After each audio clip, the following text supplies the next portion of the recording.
Ladies and gentlemen, a lot of top companies are cutting jobs and they're not hiring right now because they see the dangers of a recession ahead. So the warning signs are there. Right now, a lot of people are spending more money on food than clothing. And, that's really an interesting thing because we're in the time of children going back to school. And you would think that the spending would be up, for clothing and school supplies, but it's not. So I'm going to go ahead and play this audio for you from NPR.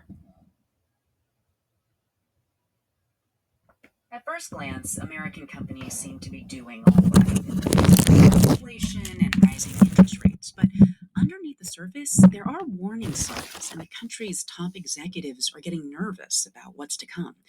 NPR's David Gura joins us now to explain. Hi, David. Hey, Elsa. Okay, so what are companies seeing right now? So companies have this unique insight into how the economy is doing and where it's headed. And in recent weeks, most of America's biggest ones have reported earnings. They've told us how they did over the last 3 months. And many of them did better than Wall Street expected, and markets have rallied as a result of that. This is remarkable because of all the challenges they've faced. High inflation, which did show signs of easing last month, even though prices rose at a pace of 8.5% year over year.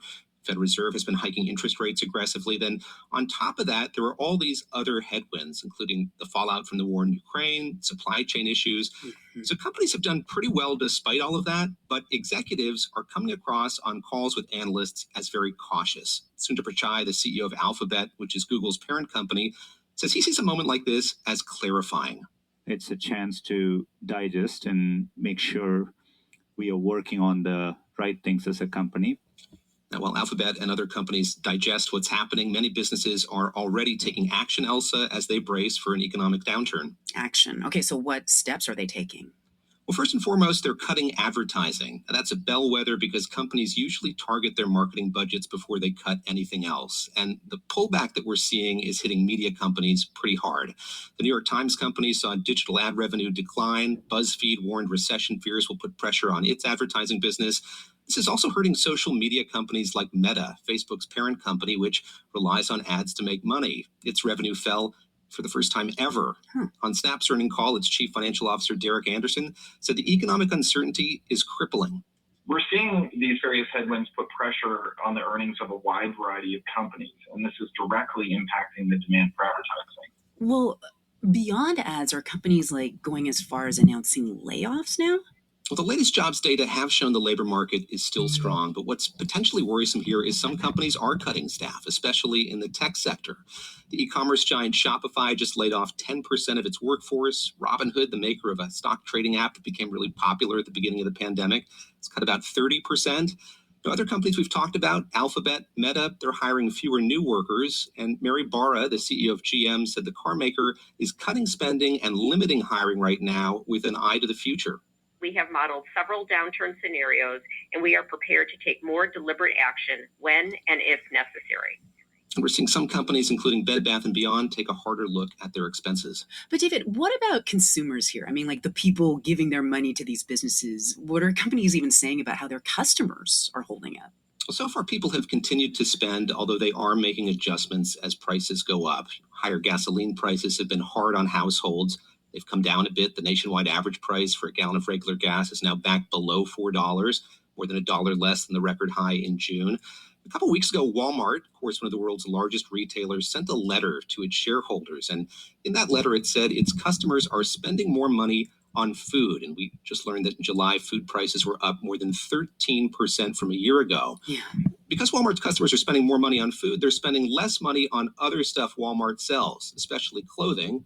Walmart said that this is going to weigh on its bottom line, not just for this quarter, but also for the entire year. We're going to get Walmart's earnings next week, by the way, so we'll get a new indication, Elsa, of how one of America's biggest companies is doing. That is NPR's David Gura. Thank you, David. Thank you. Yeah, it'll be interesting to see how this year will turn out because you have the big major upcoming holidays. We're just a few months away, and they are struggling in the airline industry. And there are still a lot of shortages that are in the country. And last year, there were so many shortages that when people went out Christmas shopping, some store shelves were empty. So we'll see if it's going to be a repeat of that this year going into the major holidays. But economically, America is still not doing as well. You know, they are talking, oh, well, we're doing better, but they are nowhere near where they were back in 2019. And it is just not getting better. And they're not even talking about the pandemic that's still going on, y'all. But we shall see. It'll be interesting. Please leave your comment and subscribe. Don't forget to hit on the notification bell, and I'll see you on the next video. Peace, family.